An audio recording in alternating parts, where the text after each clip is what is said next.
Oh, may buntag sa tanan no, mga kalito. Shout out dia katong mga nagatang-atang sa tuwan drop no. So, hulat lang mo ha.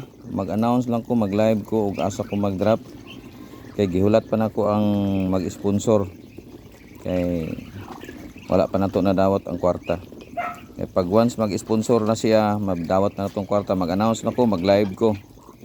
O asa ko mag-drop para makaatang mo daan ug makabalo mo. So, hinaot nga magkita-kita ta og naa mo ha para di na to mausab, di na to mahitabo tong dito sa Magsaysay Davao del Sur. Ang atong requirements kabalo na makailangan lagi naka-subscribe ka sa atong YouTube, nga nakapalo ka sa atong Facebook, nga like and share sa atong mga video. So ana lang gyud ha. Sigurado na ni karong Pasko makapatuti na ta, kalderita ta, adobo ta, naatanan oh. Nana ko'y panghanda ani. May na lang. Tay panghanda ani. Natay pamasko. So ana na lang siguro mga kalito. So ulat lang mo atang-atang na mo ha. Kay mag-post ra ko o ma-announce ko ug makuha na nako ang sponsor. Ulaton sa nako. So daghang salamat ug maayong buntag sa tanan. God bless.